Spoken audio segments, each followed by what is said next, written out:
Welcome to smart commerce and management hub. Smart commerce and management hub లో మన cost of capital అంటే ఏంటో చూద్దాం. Cost of capital refers to the amount that a company needs to pay to it's capital providers. అసలు capital అంటే ఏంటి? మనకి కంపెనీలో మనం చేసే పెట్టుబడి. ఎవరైతే మన కంపెనీలో పెట్టుబడిదారులు ఉంటారో అంటే పెట్టుబడి చేస్తారో వాళ్ళకి మనం పే చేసే అమౌంట్ ని కాస్ట్ ఆఫ్ క్యాపిటల్ అంటారు. ఇది కాస్ట్ అని ఎందుకు అన్నారు అంటే కంపెనీ పాయింట్ ఆఫ్ వ్యూలో పెట్టుబడిదారులకి మనం పే చేస్తాం కాబట్టి, కంపెనీ పే చేస్తుంది కాబట్టి, ఇక్కడ మనం అంటే కంపెనీకి అది కాస్టే కదా, ఎక్స్పెన్సే కదా, సో దాన్ని కాస్ట్ ఆఫ్ క్యాపిటల్ అంటారు.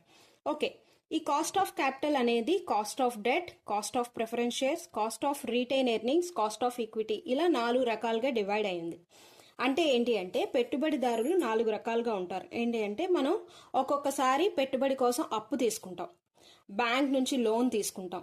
ఓకే, అలాంటి వాళ్ళకి మనం ఏం చేస్తాం? రిటర్న్ లో పే చేసే అమౌంట్ ఇంట్రెస్ట్. ఆ ఇంట్రెస్ట్ అనేది కాస్ట్ ఆఫ్ క్యాపిటల్ అనమాట.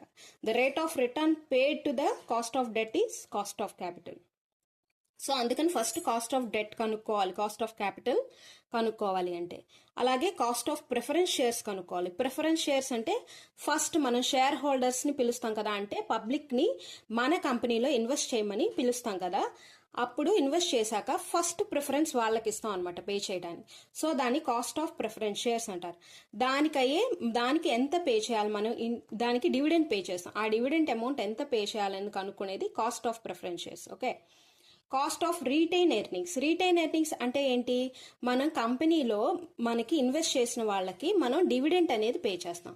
ఆ డివిడెంట్ అనేది వాళ్ళు తీసుకోకుండా మనం తిరిగి ఇన్వెస్ట్ చేస్తే దాన్ని రీటైన్ ఎర్నింగ్స్ అంటారు. ఓకే, ఆ రీటైన్ ఎర్నింగ్స్ మీద మనం మళ్ళీ అమౌంట్ పే చేస్తాం. అది cost of retain earnings. Okay, అలాగే ఈక్విటీ తీసుకుంటాం పెట్టుబడుల్లో. ఈక్విటీ అంటే ఏంటి? మనం పబ్లిక్ ని మన షేర్స్ లో ఇన్వెస్ట్ చేయమని చెప్తాం, అది కూడా ఈక్విటీ. ఈక్విటీ షేర్ హోల్డర్స్ ఏంటంటే ప్రిఫరెన్స్ షేర్ హోల్డర్స్ తర్వాత మనం ఈక్విటీ షేర్ హోల్డర్స్ కి పే చేస్తాం. ఓకేనా, వీళ్ళకి మనకి ప్రాఫిట్ లో షేర్ ని ఇస్తాము డివిడెంట్ గా. ఓకే, వీళ్ళకి డివిడెంట్ ఇస్తాం, వీళ్ళకి డివిడెంట్ ఇస్తాం. ఇది cost of capital. Cost of capital గురించి ఇంకా తెలుసుకోవాలి అనుకుంటే అసలు కాస్ట్ ఆఫ్ క్యాపిటల్ ఓవరాల్ గా అసలు ఎలా క్యాలిక్యులేట్ చేయాలి, కాస్ట్ ఆఫ్ డెట్ ఎలా క్యాలిక్యులేట్ చేయాలి, ప్రిఫరెన్స్ షేర్స్ ఎలా క్యాలిక్యులేట్ చేయాలి, ఇవన్నీ రిటైన్ ఎర్నింగ్స్ ఎలా క్యాలిక్యులేట్ చేయాలి, కాస్ట్ ఆఫ్ ఈక్విటీ ఎలా క్యాలిక్యులేట్ చేయాలని తెలుసుకోవాలనుకుంటే దయచేసి smart commerce and management hub ని విజిట్ చేయండి, ఆ ఛానల్ కి సబ్స్క్రైబ్ చేయండి. Thanks for watching.